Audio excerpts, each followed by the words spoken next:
Son las 8 de la mañana. Radio del Principado de Asturias, RPA, Asturias Hoy, primera edición. ¿Qué tal? Saludos, muy buenos días. Está la región inmersa en varios conflictos laborales. Tenemos a los médicos que están en huelga, que protestan por la reforma del Estatuto Marco que regula las condiciones laborales del personal sanitario, y está también la plataforma de médicos del SESPA, que aglutina en este caso a unos 300 facultativos y que anuncia que va a convocar una huelga autonómica si el Ministerio de Sanidad y la Consejería de Salud no atiende a sus reivindicaciones para mejorar sus condiciones laborales. Lo cuenta Rubén Díaz, portavoz de esta plataforma.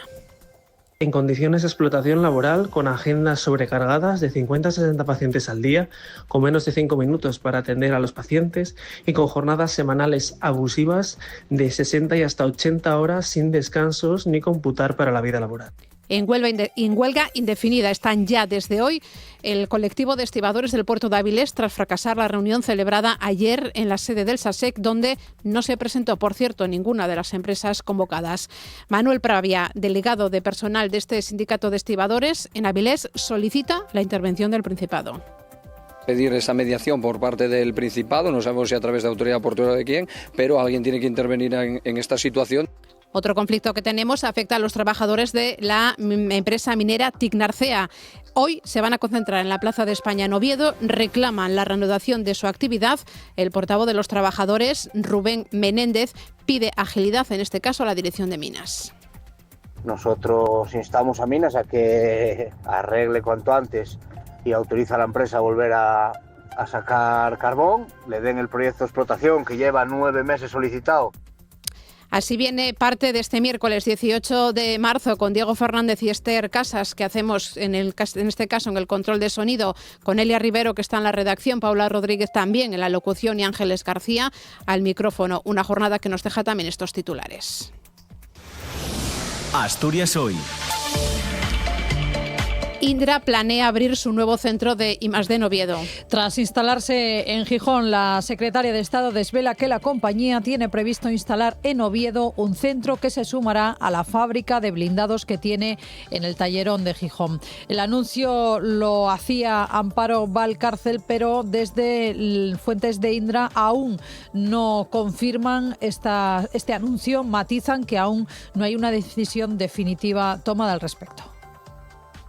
Este corredor industrial del norte que lidera Asturias es un ejemplo extraordinario del potencial. La apertura de los centros de Indra en Gijón y en Oviedo supondrá precisamente el mejor ejemplo.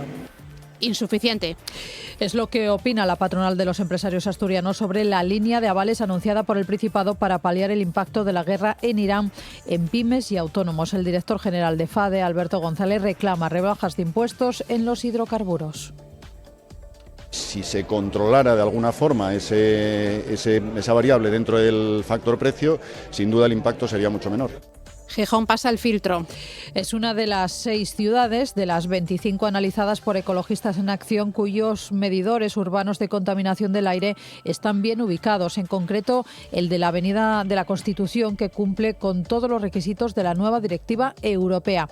Ángel Ceballos, portavoz de Calidad del Aire del Grupo Ecologista, recuerda que en la ciudad hay otros medidores cuya ubicación debería revisarse.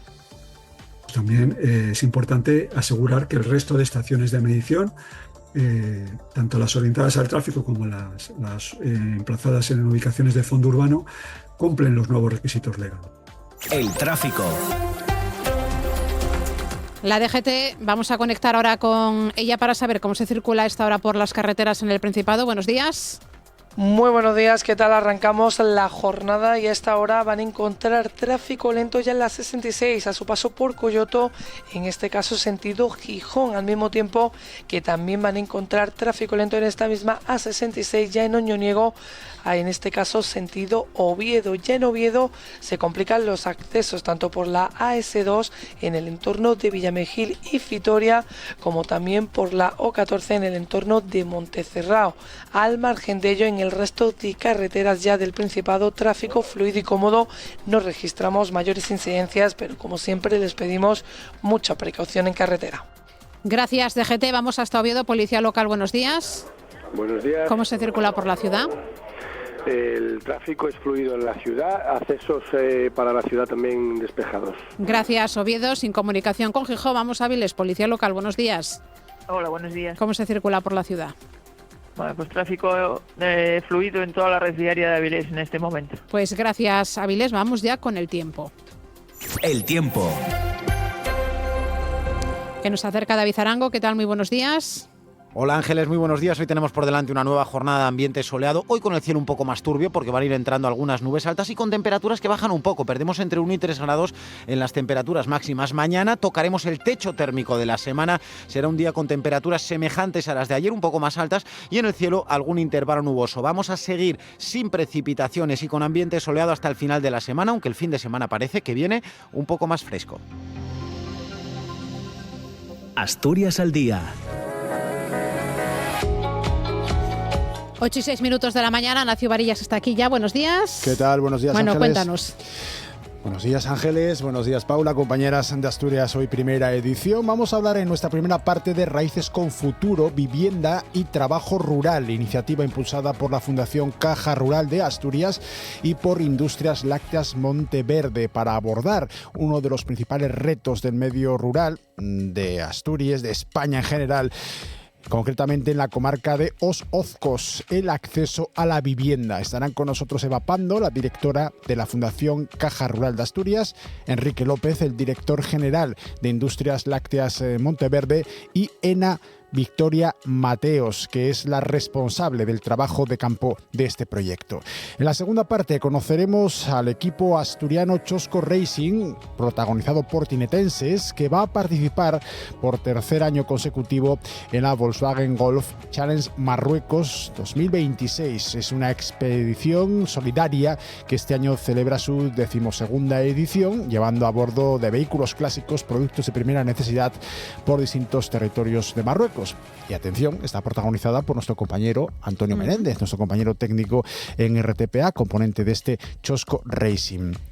En la tercera parte vamos a conocer el programa único 5G Redes Activas. Se presentaba hace unos días en el Ayuntamiento de Piloña.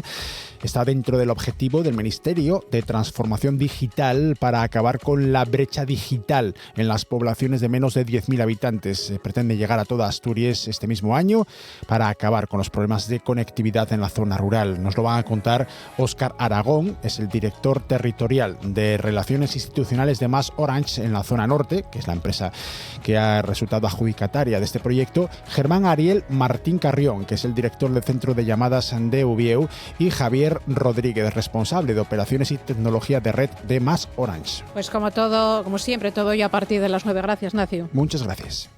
Están escuchando Asturias Hoy Primera Edición.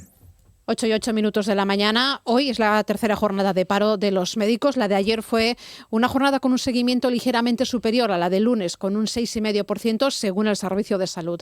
El sindicato médico apunta también a un mayor seguimiento, especialmente en los grandes hospitales como el UCA a la cabeza. Dicen allí hubo un 70% de seguimiento. Esta organización critica además que el Ministerio ha abierto a sus espaldas el proceso para actualizar la regulación de los profesionales sanitarios, que a su juicio también es dañino para los médicos. Desde la plataforma de médicos del SESPA apuntan a que la Consejería de Salud es la competente para resolver la mayor parte de sus problemas. José Antonio Vidal, secretario general del Sindicato Médico.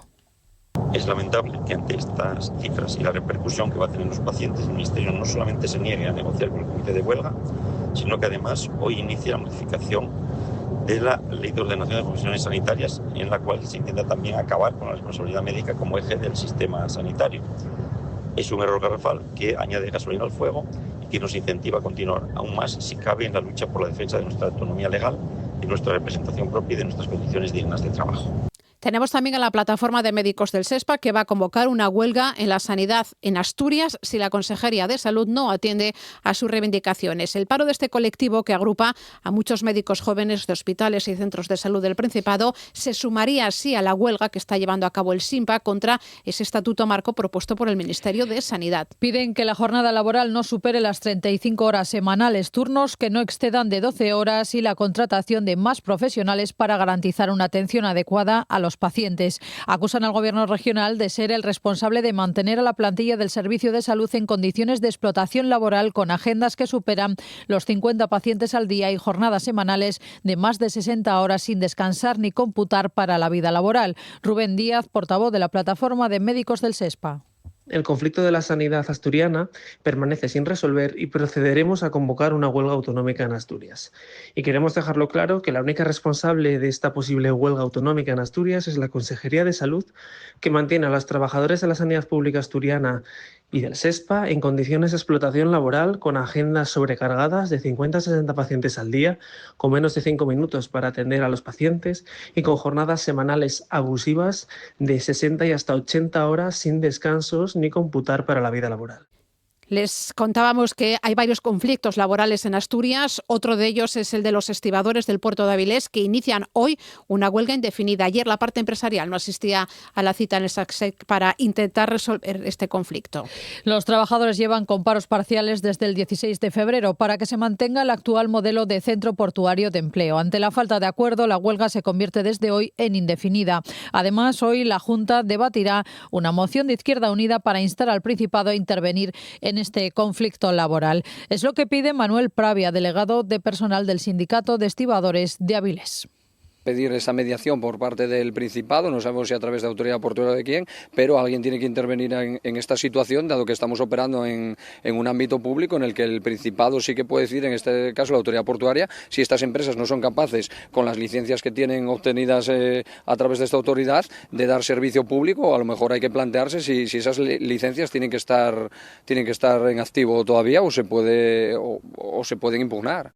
Están también los trabajadores de la mina Ticnarcea, que vuelven a concentrarse en la Plaza de España de Oviedo con el objetivo de reclamar la reanudación de su actividad. La movilización de hoy coincide con la reunión prevista para la 1 de esta tarde de los responsables de Ticnarcea con la Dirección General de Minas. Si no hay avances, los trabajadores prevén una manifestación por las calles de la capital asturiana el próximo 16 de marzo. La plantilla de Ticnarcea denuncia la falta de avances por parte de la Dirección General de Minas para retomar la actividad. Los trabajadores permanecen paralizados desde el pasado mes de noviembre tras el accidente registrado en la mina en la que murieron 2 personas. Acusan a los responsables de minería de silencio administrativo, dilación en los plazos y requerimientos de documentación ya enviada. En RPA, el portavoz de los trabajadores, Rubén Menéndez, recuerda que la mayor parte de la plantilla está inmersa en un ERTE y que si la situación se alarga, la empresa se verá obligada a rescindir los contratos.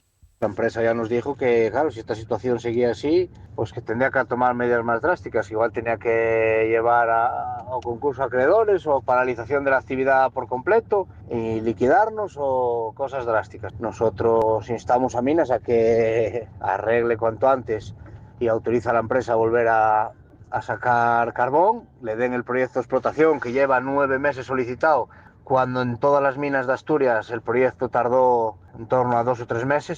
Los trabajadores de la mina Miura en el concejo de Ibias llevan meses arrastrando problemas laborales, especialmente por los impagos de nóminas que llegaron a acumular más de 8 meses de retraso. Según fuentes de los trabajadores, la plantilla solo ha cobrado una de esas 8 nóminas que se les adeuda. Los trabajadores continúan dando margen al nuevo propietario de la explotación para que abone los salarios y les plantee un plan industrial que mantenga su empleo. RPA, Asturias Hoy, primera edición. El Consejo de Ministros da luz verde a liberar 11,5 millones de barriles de petróleo. Su objetivo, controlar el precio del crudo. El Gobierno remarca, en todo caso, que la exposición de España a la volatilidad de precios es más limitada que en otros países o que durante la guerra de Ucrania. Y todo en espera que este viernes conozcamos las medidas que incluirá el plan de respuesta a la guerra en Irán. Lo cuenta Lea Rivero.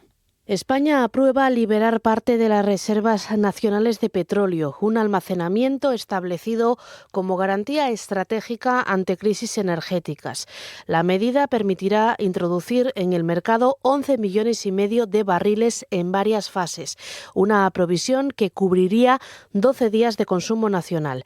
El objetivo es contener los precios del mercado, lo explica la ministra para la Transición Ecológica, Sara Gessen.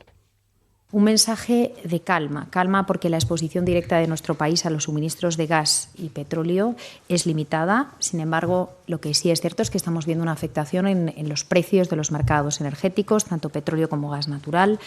Desde el sábado 28 de febrero hemos visto una alta volatilidad en la cotización de los precios. El Gobierno ha revelado subidas del 28% en el diésel y de un 50% en fertilizantes desde el inicio de los bombardeos en Irán. Con todo, señala que España está más preparada que durante la crisis de Ucrania energéticamente, gracias a las renovables.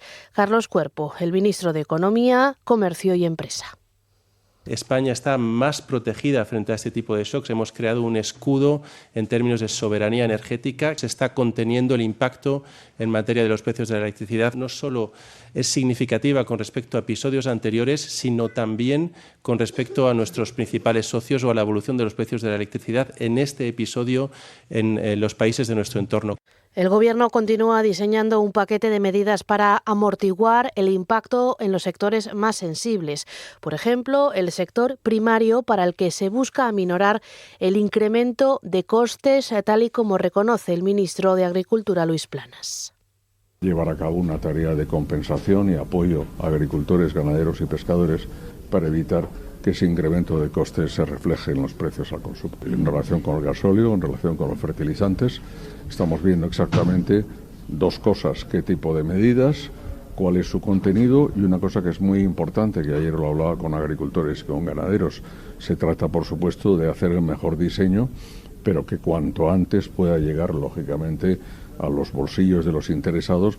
Un plan de respuesta global a la guerra en Irán que se llevará al Consejo de Ministros extraordinario de este viernes. El sector del transporte advierte que ese conflicto en Oriente Próximo impacta directamente en la actividad por el encarecimiento del combustible. Esta mañana está previsto que el consejero de Movilidad, Alejandro Calvo, se reúna con los presidentes de la Asociación de Empresarios del Transporte, de ASETRA, y de la Central Empresarial de Servicios Internacionales y Nacionales del Transporte, CESINTRA. Van a analizar esta situación. El sector está a la espera de las medidas que pueda anunciar el próximo viernes el Gobierno, que celebrará un Consejo de Ministros extraordinario. Está previsto que el Ejecutivo apruebe un paquete de medidas de respuesta integral, dicen desde el Ejecutivo, desde el Gobierno, frente a la guerra en Oriente Medio. Los transportistas insisten en la necesidad de actuar con la máxima rapidez para evitar un mayor deterioro de la actividad.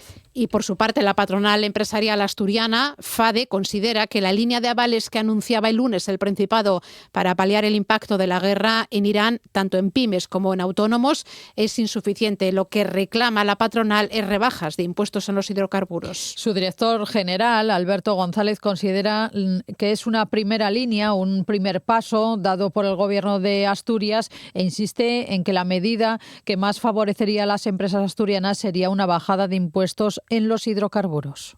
No descubro nada diciendo que una gran parte de los precios, del componente precio de los hidrocarburos y el gas en España viene impuesto por la fiscalidad, y si se controlara de alguna forma esa variable dentro del factor precio, sin duda el impacto sería mucho menor. Son declaraciones durante una jornada sobre exportación que ha organizado Asturex en Oviedo. El director general de la Sociedad de Promoción Exterior asegura que frente a esta situación es necesario que las empresas asturianas diversifiquen mercados y reduzcan su dependencia de la eurozona. Bruno López avanza que este año tendrán misiones en los 5 continentes. Recorrerán distintos puntos de Asia, viajarán a Oceanía y quieren recuperar la presencia en América Latina. Cree además que el Tratado de Mercosur ofrece posibilidades. Pone encima de la mesa unas oportunidades muy ventajosas para Asturias que también tenemos el deber de explotar. Son para toda la industria de la maquinaria, de los bienes de equipos, la industria del metal, para los químicos y también para el agroalimentario en menor medida, pero también se van a proteger indicaciones geográficas protegidas, se van a quitar aranceles. Vamos a hablar ahora de Indra, que firma en Oviedo alianzas con 23 pymes, algunas de ellas asturianas, para desarrollar proyectos de innovación y modernización del Ejército español. La secretaria de Estado de Defensa, Amparo Valcárcel, Desliza además que Indra tiene previsto crear en Oviedo un centro de I+D+I. En el acto, que ha reunido a directivos de más de 300 empresas y centros tecnológicos de 9 comunidades, Indra ha suscrito convenios con 29 empresas, algunas asturianas, con el fin de acelerar la modernización del ejército español. Estas pymes participarán en alguno de los 13 programas que Indra ejecuta en el noroeste. La inversión española supera los 12.000 millones de euros. Ángel Escribano, presidente ejecutivo de Indra.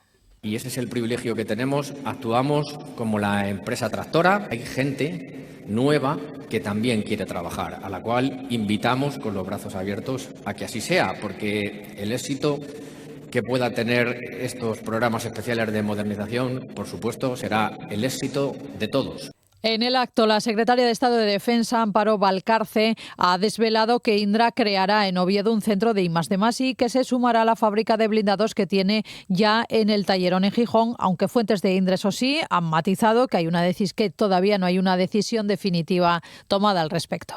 Este corredor industrial del norte que lidera Asturias es un ejemplo extraordinario del potencial. La apertura de los centros de Indra en Gijón y en Oviedo supondrá precisamente el mejor ejemplo.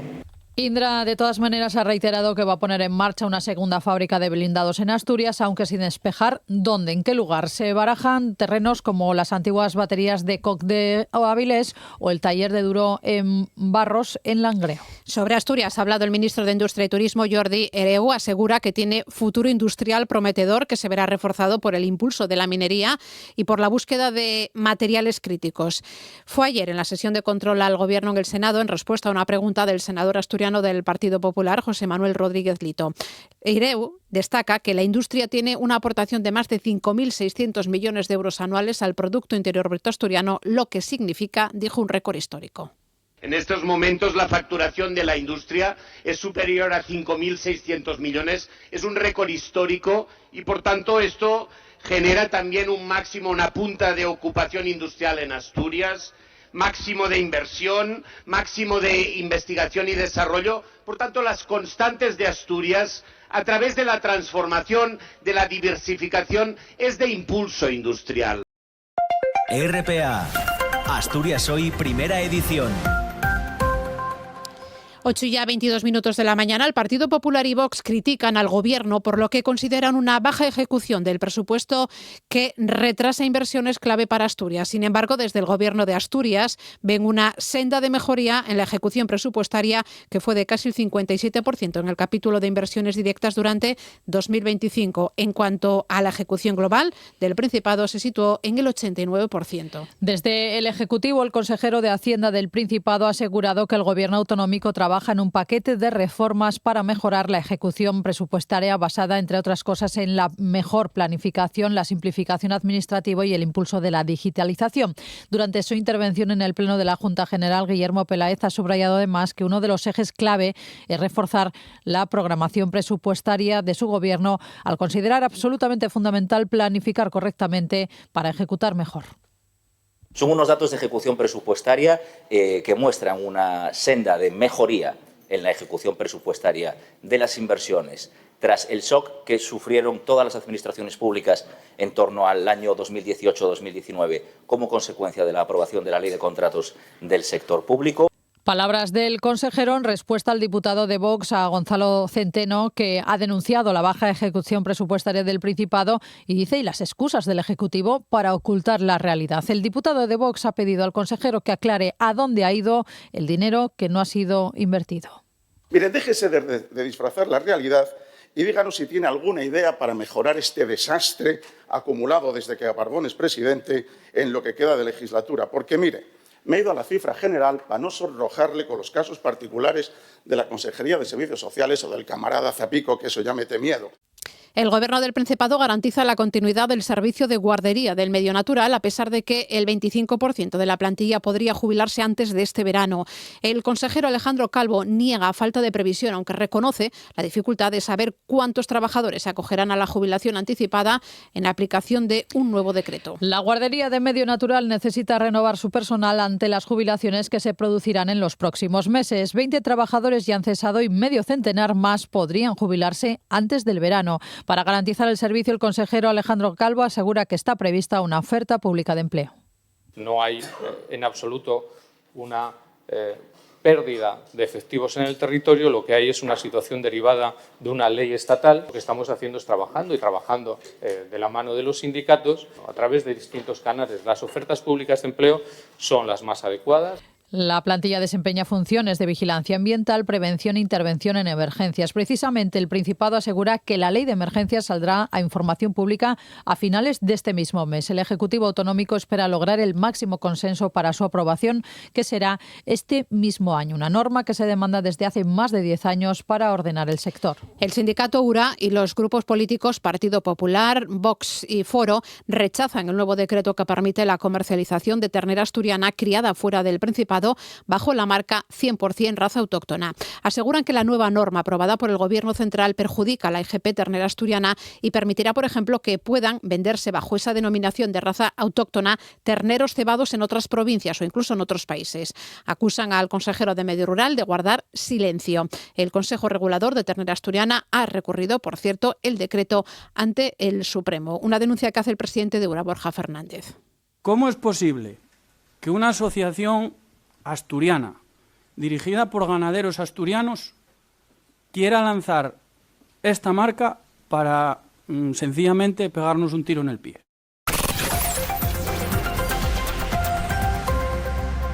En Oviedo, el Ayuntamiento ya ha puesto en marcha el procedimiento para vender las 421 plazas del aparcamiento municipal de Ferreros en Ciudad Naranco. Saldrán al mercado mediante subasta pública. Los precios de salida oscilan entre los 6.000 euros de las plazas normales y los 10.000 de las adaptadas. Para pujar es necesario entrar en la plataforma de contratación del sector público y presentar una fianza de 294 euros. Las mejores pujas tendrán prioridad a la hora de elegir plaza. Los empates se resolverán en un sorteo. Los vecinos del barrio consideran que el sistema de puja es demasiado complicado, especialmente para la gente mayor. Piden que el precio sea cerrado. Yo creo que no es justo para algunos vecinos que tenemos un dinero ahí ahorrado y, claro, si es por subasta, pues seguramente no lleguemos, porque habrá gente con más posibilidad económica que pueda comprar hasta incluso más de una plaza. Eso, que pongan un precio cerrado, 6.000, 15, lo que valga, pero para todos igual. Y que tengan preferencia los vecinos de la zona, no los que más pueden. Y que todo el mundo que quiera la plaza pues ponga lo que tiene. En Gijón, el Ayuntamiento confía en aprobar definitivamente el plan especial para Naval Azul a finales de este año. Es el paso previo a transformar los terrenos del antiguo astillero, algo que el consistorio sitúa en 2027. El documento, aún en consulta público, recoge la redacción de un estudio para la conservación de los edificios históricos de los astilleros, así como la construcción de un nuevo edificio singular junto al acuario. El plan también incluye un paseo peatonal junto al mar, la ampliación del acceso por la calle Palafox y la regeneración de la fachada colindante con la Fundación Revillagigedo y el Hogar de San José. Lo explica Jesús Martínez Salvador, portavoz del Ayuntamiento. También se prevé la incorporación de un programa de usos diverso, sostenible y eficiente que toma como base la actividad económica que se localizará en el ámbito, complementados con una red de equipamientos y de servicios fundamental para dotar de vitalidad y el espacio. Los usos terciarios previstos se situarán en el extremo del subámbito oeste y complementariamente en la pieza sureste. Ecologistas en Acción reconoce que la Avenida de la Constitución de Gijón cumple con todos los requisitos de la nueva directiva europea. Lo dice un informe sobre la ubicación de las estaciones urbanas de medición de la calidad del aire. La organización ha analizado 25 ciudades españolas y Gijón es una de las 6 que pasa el filtro. Lo cuenta Elia Rivero. La nueva ley europea establece requisitos más estrictos para las estaciones urbanas de medición orientadas al tráfico. Estas deben emplazarse en los puntos críticos de cada ciudad, es decir, en un entorno urbano con presión significativa del tráfico rodado, como es el caso de la Avenida Constitución de Gijón. Lleva sin moverse desde su puesta en marcha en 1992 y sigue siendo uno de los principales ejes viarios de la ciudad del sector sur. Miguel Ángel Ceballos es el portavoz de Calidad del Aire de Ecologistas en Acción. La estación en concreto ubicada en la Avenida de Constitución, que es uno de los ejes principales de la ciudad y de entrada además desde Oviedo, del tráfico procedente de Oviedo, está bien ubicada, está ubicada de forma adecuada. No obstante, hay que poner de manifiesto que la ciudad cuenta con otras 5 estaciones de medición. En los casos de las ciudades donde hay más de una estación de medición, hemos tomado la que está en peor situación, es decir, la que registra niveles de contaminación más elevados, las demás registran niveles de contaminación más bajos. No obstante, recuerda que en Gijón hay otras 5 estaciones de medición cuya ubicación debería revisarse para comprobar que se adaptan a la nueva directiva europea. Están en la Avenida de Argentina, en la de Castilla, en Montevil, en Santa Bárbara y en el Lauredal. Aparte de revisar la situación de Avenida de Constitución en Gijón, que se lo tendrá que hacer el Principado de Asturias como administración titular de la red, pues también es importante asegurar que el resto de estaciones de medición, tanto las orientadas al tráfico como las emplazadas en ubicaciones de fondo urbano, cumplen los nuevos requisitos legales. RPA, Asturias Hoy, primera edición. Pasan 30 minutos de las 8 de la mañana. Les contamos que se ha decretado prisión provisional comunicada y sin fianza para el detenido como presunto autor del apuñalamiento de un conductor de autobús en Sama. Este pasado fin de semana se le acusa de un presunto delito de homicidio en grado de tentativa o, en su caso, de lesiones agravadas. La investigación policial descarta el robo o la existencia de problemas previos como móvil del ataque. El joven vecino de San Martín del Rey, Aurelio, trató de quitarse la vida horas después de la agresión. En un primer momento reconoció ante los agentes ser el autor del apuñalamiento y se mostró arrepentido. Sin embargo, una vez en comisaría, se acogió a su derecho a no declarar. En el registro de su domicilio, la policía intervino una navaja con restos de sangre y prendas de ropa con restos biológicos de la víctima. La Guardia Civil investiga por conducción temeraria y por conducción sin puntos a un vecino de La Viana de 48 años que se dio a la fuga tras sufrir un accidente en el corredor de Nalón el pasado 16 de enero. Y hoy, por cierto, se volverá a buscar a la mujer que el 6 de marzo se cayó al río en San Martín del Rey, Aurelio. Ayer se rastrearon a pie las riberas de los ríos Silvestre y Nalón, zonas de gran acumulación de material. Ayer a última hora de la tarde, el 112 recibió el aviso de unos jóvenes que decían haber visto lo que parecía un cuerpo flotando a la altura de Pompián, en el distrito langreano de Ciaño. Según publica el diario El Comercio, rápidamente se desplegó el dispositivo por la zona, aunque sin resultado. La falta de luz complicó la búsqueda. Hoy se reanudará el dispositivo. 13 crímenes machistas desde que comenzó el año 2026. Es una cifra que la ministra de Igualdad considera estremecedora. Ana Redondo acaba de reunir al Comité de Crisis de Violencia de Género. Allí se han analizado con los ministros de Interior o las comunidades autónomas los 5 asesinatos del pasado mes de febrero. Lo cuenta Carlos Sobrín. Un comité de crisis convocado por la ministra después del crimen machista de Miranda de Ebro que dejó 3 mujeres asesinadas. En este comité se han analizado las circunstancias de cada uno de los casos. La ministra califica de estremecedora la cifra de crímenes machistas desde que ha arrancado el año. Además, ha apelado a las comunidades autónomas para que pongan todas las herramientas mediante planes de igualdad y ha criticado los pactos de gobierno entre PP y Vox que dice utilizan la violencia machista como moneda de cambio. Considera que hay que dejar de utilizar este tema en el discurso partidista. Además, cree que el sistema funciona ya que hay 100.000 hombres potenciales asesinos, dice, en seguimiento mediante el sistema Biogen. Por ello pide a los ayuntamientos que aún no lo han hecho que incorporen sus policías locales. Además, la ministra ha rechazado que se apliquen penas alternativas como la de trabajos a la comunidad para los agresores machistas reincidentes. Hemos empezado el año con unas cifras realmente estremecedoras. Creo que no hay palabras para definir el horror. Y estamos viendo cómo discursos de odio, discursos machistas y, en definitiva, discursos violentos contra las mujeres están propagándose en las redes sociales. Y hay un continuum entre las redes sociales y la violencia real. Están escuchando Asturias Hoy, primera edición.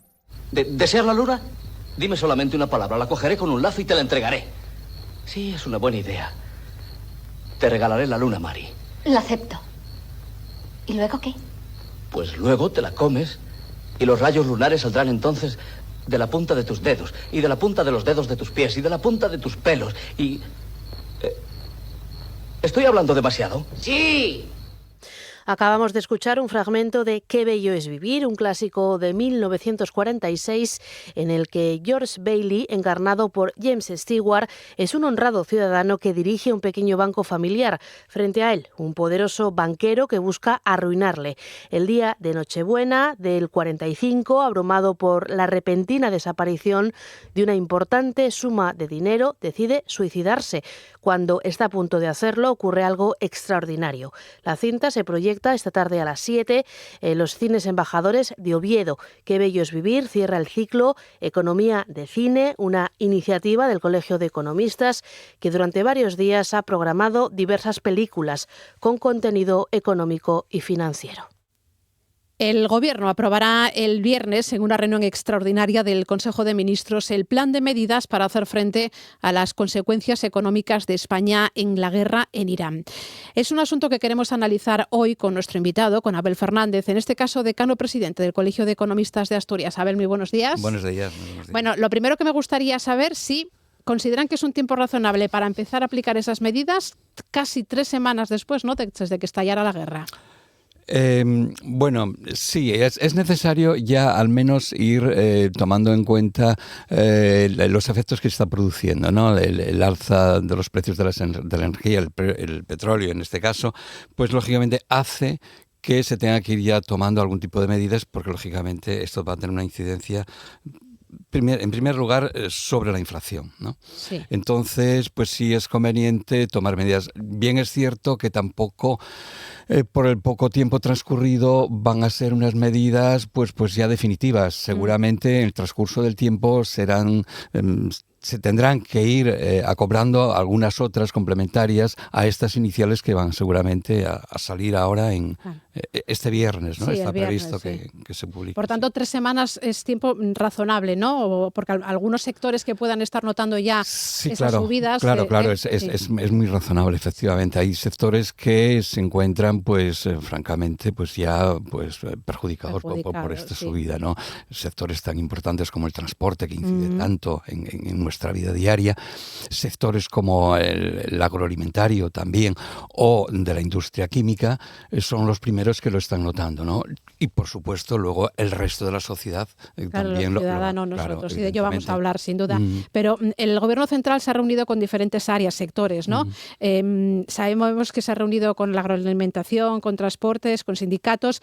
Me pregunto si se ha reunido con el Consejo de Economistas a nivel nacional o si les han preguntado a ustedes para concretar propuestas. Bueno, a nivel del Consejo General no tengo conocimiento, la verdad. Y respecto a nuestro colegio, pues tampoco. O sea, aquí en Asturias, que también van a empezar a aplicarse, tampoco, ¿no? No. No tenemos conocimiento al menos de que se hayan puesto en contacto con Bueno, nosotros. y a su juicio, pues vamos a darles algunas medidas, ¿no? ¿Cuáles serían esas que se deberían aplicar ya de inmediato pues para que los sectores no sufrieran esas consecuencias? Hombre, fundamentalmente yo creo que las medidas tienen que ir encaminadas a estos sectores que están sufriendo más este impacto, ¿no? Eso en primer lugar, más que los que son medidas generalizadas. Una bajada general de impuestos yo creo que no sería lo más acertado. Lo más acertado sería dar prioridad a estos sectores para que no soporten ellos mayoritariamente ese peso de esta subida de los precios. Eso en primer lugar.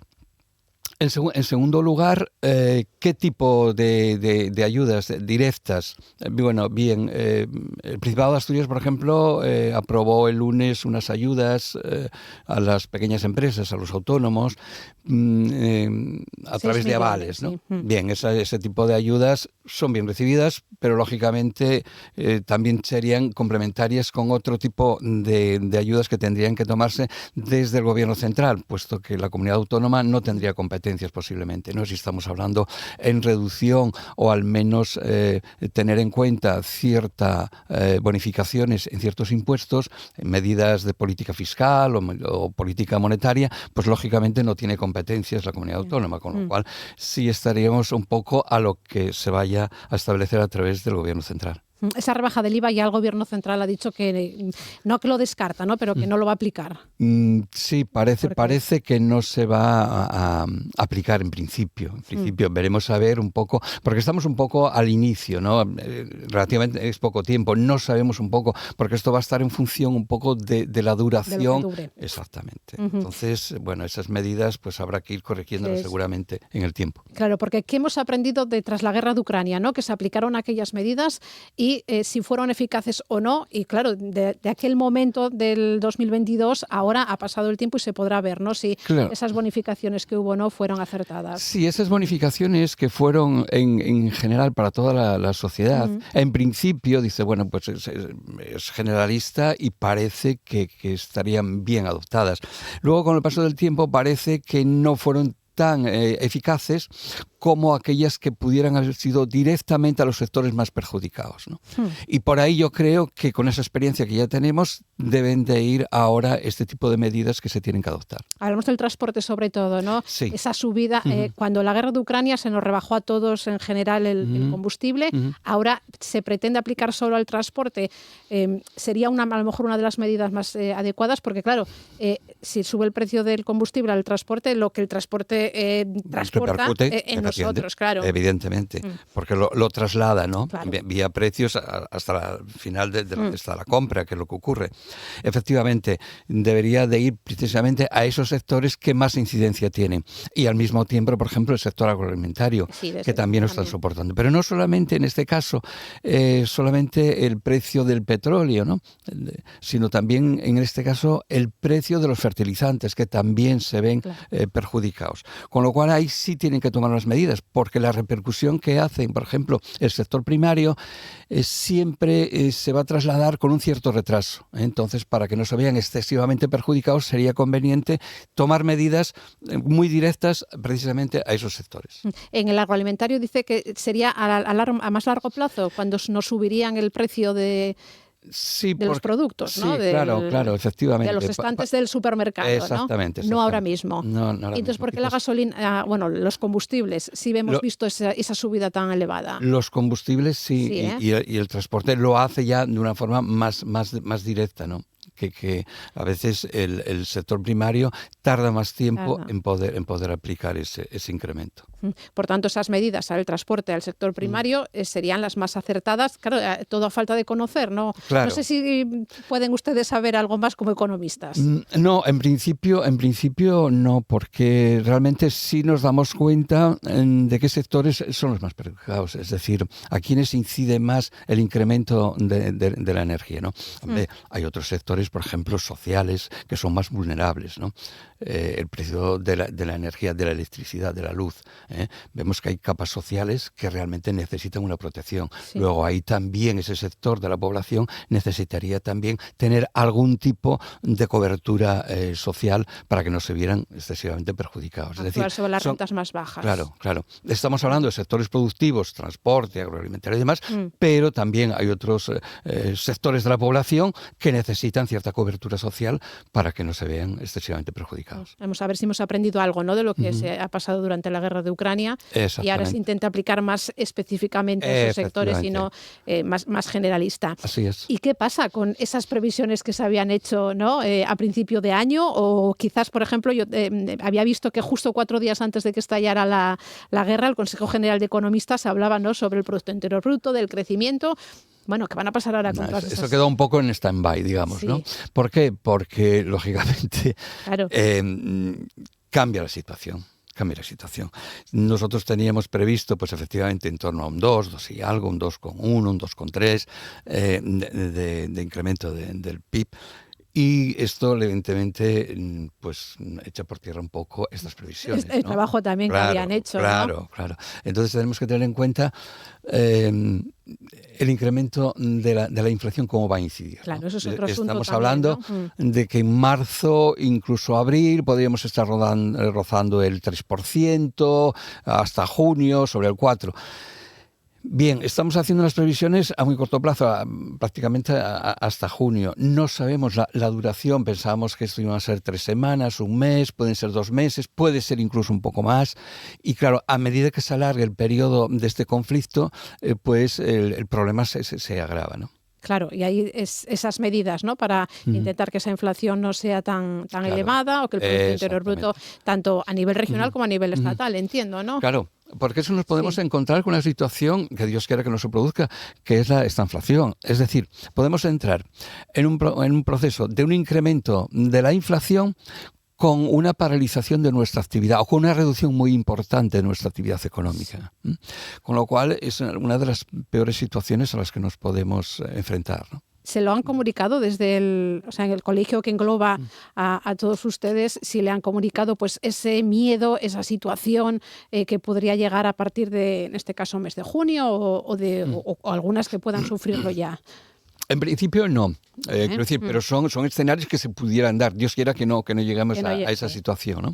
Pero son escenarios que, debido a la incertidumbre que tenemos, se pueden dar. Lógicamente serían de los peores escenarios en los que nos podíamos enfrentar. Todo en función de Donald Trump, como se le ocurra, ¿no? Decimos a veces levantarse un día o decidir. Exactamente, porque dice una cosa y dice la contraria y al mismo tiempo. O sea, es un poco esquizofrénico esto.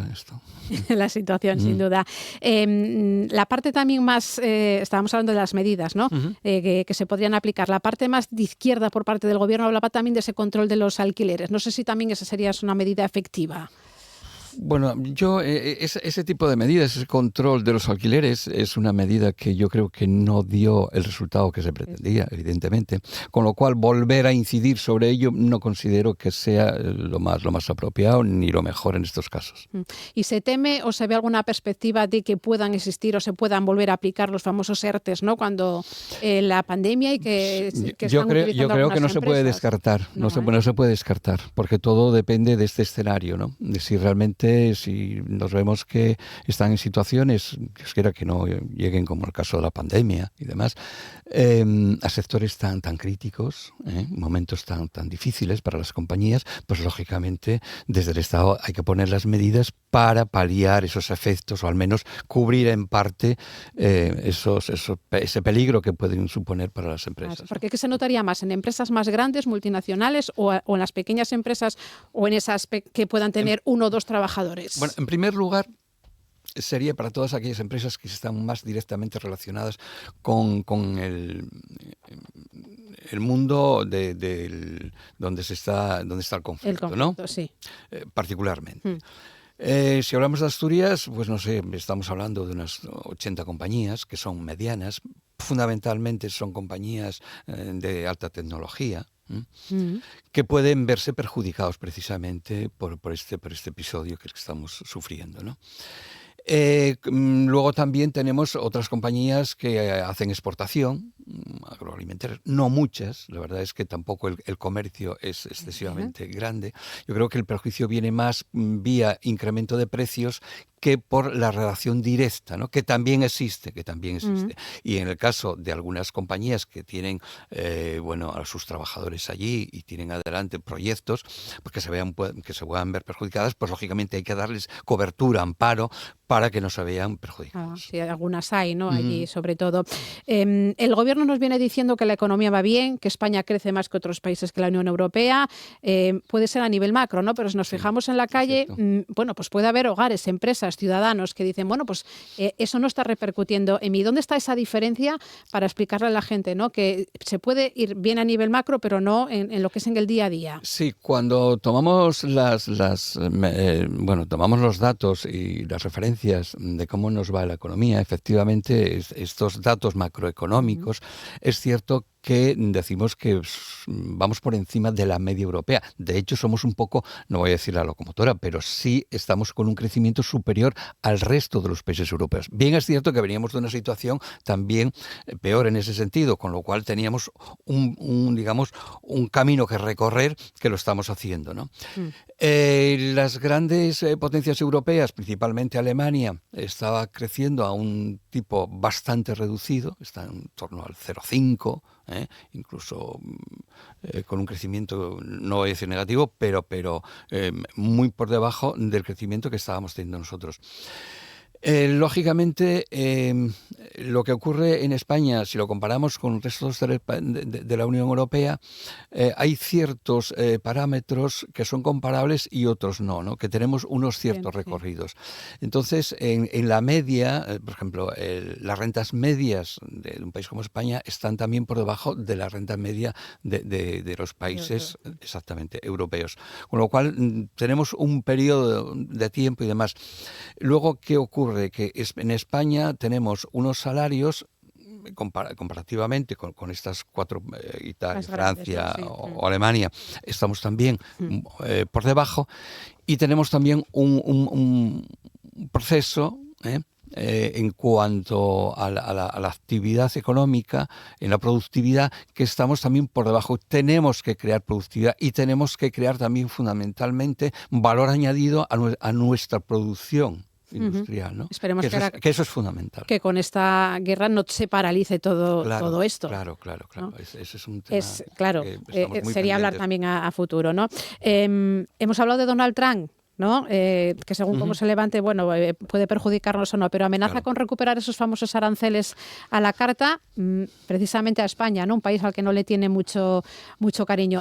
Si encima nos añadimos los aranceles de Trump, hombre, la situación todavía se ve más perjudicada. Lo que ocurre es que, afortunadamente, España se encuentra dentro de la Unión Europea, ¿no? Y entonces, eso de decir, a España le voy a aplicar esto, pues evidentemente no, porque hay un tratado de la Unión Europea con Estados Unidos y, lógicamente, no puede de manera individualizada hacerlo de manera selectiva a España en concreto, ¿no? Digamos que tenemos aquí la cobertura o el respaldo de la Unión Europea que nos hace que en ese sentido podamos estar un poco más tranquilos. Bueno, pues no me gustaría terminar sin dar un mensaje, ¿no? De positividad o a la sociedad. Bueno, vamos a esperar esas medidas que se aprueben en el Consejo de Ministros para el resto de la sociedad, pero bueno, un mensaje de positividad a la población, a las empresas, a la gente. Yo creo que sí, y es importante transmitir, sobre todo en momentos de incertidumbre, que es lo que se está produciendo, pues hace que las compañías, las empresas fundamentalmente, pues en cierto momento pues paralicen si tienen pensado pues hacer un proyecto de inversión y demás, pues de momento a ver qué puede pasar, ¿no? Que se vislumbre un poco el futuro y en función de eso pues tomar decisiones. Yo creo que esperemos que este conflicto dure poco. O sea, que en el tiempo no sea largo, que las medidas que se adopten sean eficaces en cuanto a ese resultado y que nos haga, pues al menos, mantener la esperanza de cara a un futuro y un futuro próximo de seguir otra vez en la senda del progreso que estaba bien enfocado respecto al 2026 y que por este proceso geopolítico de estos dos países, pues que nos había entorpecido y que miremos el futuro con esperanza. Yo creo que España tiene pues la suficiente energía y fuerza para salir adelante. Esperemos por el bien de todos. Pues me gusta terminar con ese mensaje no tan óptimo, en este caso de Abel Fernández, decano presidente de este Colegio de Economistas de aquí de Asturias. Gracias por habernos atendido, Abel. Buenos días. Gracias a vosotros. Muchas gracias a vosotros. En Asturias Hoy, primera edición, Deportes. Pues es el momento de hablar de deportes con Diego Domínguez. ¿Qué tal? Muy buenos días. ¿Qué tal? Buenos días. El Real Oviedo seguirá esta mañana en el Requesón preparando el decisivo encuentro del sábado a las 6:30 de la tarde en el Ciutat de Valencia frente al Levante, un equipo que con 23 puntos aventaja en 2 a los azules. Esta jornada se van a enfrentar además otros dos conjuntos que quieren eludir el descenso, como son el Elche y el Mallorca, por lo que tras lo que suceda el sábado, el conjunto Carballón podría quedarse en el mejor de los casos a 4 puntos de la salvación o dejarla a 10, lo que sería ya casi insalvable. Dendonker, Lucas, Obiayaria y Thiago Borbas siguen sin entrenarse con el grupo y todo apunta a que seguirán siendo baja para esta cita. Nacho Martín se pierde lo que resta de temporada. El próximo lunes será operado del calcáneo izquierdo, por lo que estará un tiempo mínimo de 2 meses de baja. Es la segunda lesión de gravedad en el Sporting tras la de Andrés Ferrari, que ayer mismo pasaba por el quirófano. Esta tarde el conjunto gijonés comenzará a preparar el partido del próximo domingo a las 6:30 de la tarde en Canarias frente a la Unión Deportiva Las Palmas. En Primera Federación, el Real Avilés Industrial va a recibir el domingo a las 6:15 de la tarde en el Suárez Puerta al Cacereño, un nuevo rival directo en la lucha por eludir el descenso. Dani Vidal sigue pendiente de la enfermería y en el club, con el objetivo de que el estadio presente el mejor aspecto posible, han puesto a disposición de los abonados 700 entradas de acompañante a un precio reducido. En tenis, Pablo Carreño sigue adelante en el Challenge de Murcia tras vencer al manchego Carlos Sánchez Jover en la primera ronda del torneo por 6-7, 3-7 y 1-6. Y en hockey sobre patines, el Telecable atraviesa un bache de resultados que le han alejado del liderato de la Hockey Liga Femenina. Sobre la situación del equipo habla la internacional Mariona Colomer. No hemos hecho malos partidos, sí que es eso, ¿no? A lo mejor tenemos algunos errores que nos cuestan, nos pasan más factura de la que debería. Después también en cuanto a efectividad, a lo mejor estos últimos partidos no hemos estado tan acertadas de cara a portería. Entonces, pues una cosa combinada con la otra acaba dando resultados poco deseados. Asturias Hoy, en clave económica. Bueno, pues vamos a seguir hablando de economía, en este caso con José Antonio Antuña, director de Renta 4 Gijón. ¿Qué tal, José Antonio? Buenos días. ¿Qué tal, Ángeles? Buenos días. Bueno, entiendo que hoy toda la vista está puesta en esa reunión de la FED, ¿no?, de la Reserva Federal. Bueno, realmente yo creo que lo primero que estarán pendientes los inversores seguirá siendo pues las noticias que vengan de este conflicto con Irán, ¿no? Pero es cierto que hoy coge especial relevancia, mañana la tendremos aquí en Europa, las reuniones de los bancos centrales. Yo creo que, insisto, de fondo lo más importante sigue siendo lo que pueda pasar en el estrecho de Hormuz, lo que pueda pasar realmente con el petróleo. De hecho, hoy traemos subidas más o menos importantes en los mercados, vienen los futuros marcando subidas en torno al 0,70 en Europa, 0,50 en Estados Unidos. Yo creo que como consecuencia de esta noticia de que Irak ha firmado un acuerdo para reanudar exportaciones de petróleo vía Turquía, evitando así el estrecho de Hormuz, y eso, bueno, pues seguramente está generando cierto alivio en el petróleo, que está cayendo en torno al 2-3% ahora mismo, y eso yo creo que está justificando las subidas que estamos teniendo en el día de hoy. En cualquier caso, tampoco estamos viendo grandes avances ni ninguna vía de desescalada o salida o acabar con esta guerra vía diplomática, con lo cual yo creo que eso, insisto, puede seguir marcando la agenda. Pero evidentemente, pues hoy tenemos esa reunión de la FED y va a ser importante, no tanto porque creamos que pueda haber cambios en esta reunión, que lo normal es que los tipos sigan cambiando, sino porque sigan sin cambios, sino porque le toca actualizar el cuadro macroeconómico, y hay que ver pues un poco cómo reflejan este impacto de la guerra, que posiblemente el análisis, vamos a decir así, sea un poco precipitado, que todavía igual es pronto para saber la duración de esta guerra y el impacto que puede tener a largo plazo, pero evidentemente sí que entendemos que tiene que haber algún tipo de referencia, algún tipo de modificación en esa actualización del cuadro macro. Seguramente puedan presentarnos diferentes escenarios, pero va a ser muy interesante pues ver un poquito qué nos plantean, ¿no? Hay que pensar que el mercado, hasta hace 15 días, antes del inicio del conflicto en Irán, esperaba que la FED bajara tipos 2 veces, y ahora prácticamente se han borrado esas bajadas de tipos y ya no se espera que venga esa bajada de tipos, ¿no? Con lo cual, pues va a ser muy interesante lo que pueda pasar en esa reunión, que también es cierto que, bueno, el impacto lo conoceremos, digamos, en las bolsas europeas mañana, porque lo conoceremos con el mercado cerrado. Y también aquí en Europa vamos a tener hoy el dato final del IPC de febrero, lo que decimos, ¿no? Es un dato, bueno, va a ser un dato importante, pero al ser el dato de febrero, pues siempre queda también ahí en un segundo plano, porque bueno, no va a tener el impacto de toda esta subida de precios de energía que estamos teniendo como consecuencia de la guerra de Irán, que hay que recordar que se había iniciado el 28 de febrero. Va a ser interesante también mañana esa reunión del Banco Central Europeo, que también le toca actualizar el cuadro macro y ver un poco qué previsiones dan para el barril de Brent, que hay que pensar que en la última reunión que dieron y que actualizaron cuadro macroeconómico en diciembre, asumían que el precio del barril de Brent iba a estar en torno a 60 y pico dólares. Lo tenemos ahora pues en torno a 100, ¿no? Con lo cual es muy interesante ver, bueno, qué hojas de rutas nos marcan los bancos centrales esta semana, aunque insisto, yo creo que de fondo, pues bueno, todos los inversores no quitan de ojo a la guerra de Irán, ¿no? Por tanto, las bolsas hoy se van a mover un poco en función de lo que puedan pensar, ¿no? Que la FED pueda aplicar hasta que se celebre, ¿no? la reunión. De inicio yo creo que las bolsas van en positivo, insisto, un poco por el alivio que está teniendo el precio del petróleo. Yo creo que eso es el gran foco. Pero evidentemente, bueno, todo lo que pueda venir por reuniones no solo de la FED hoy, mañana Banco Central Europeo, tenemos Banco de Inglaterra, Banco de Japón, pero evidentemente los bancos centrales hay que pensar que son los que suelen salir al rescate en las últimas crisis, han salido al rescate de los mercados, muchas veces pues inyectando liquidez, y bueno, y evidentemente hay que ver qué hoja de ruta pueden marcar los bancos centrales, porque en este caso incluso lo que está empezando a pensar el mercado de que puedan subir los tipos de interés, desde mi punto de vista puede ser incluso algo contraproducente, porque la subida de los precios está viniendo por el lado de la oferta, y las subidas de tipos de interés se suelen usar cuando la subida de precios viene más por el lado de la demanda, ¿no? Entonces es interesante ver un poco el planteamiento que hacen los bancos centrales, y los mercados evidentemente van a estar muy pendientes. Pues lo veremos. Gracias, José Antonio. Un saludo. Gracias, buenos días.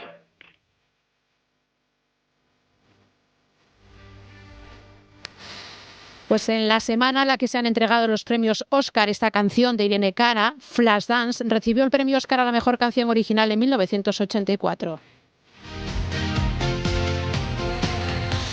Ella hubiera cumplido hoy 67 años. Así nos vamos. Se quedan ahora en RPA con Asturias al día o en TPA con el informativo matinal. Muy buena jornada.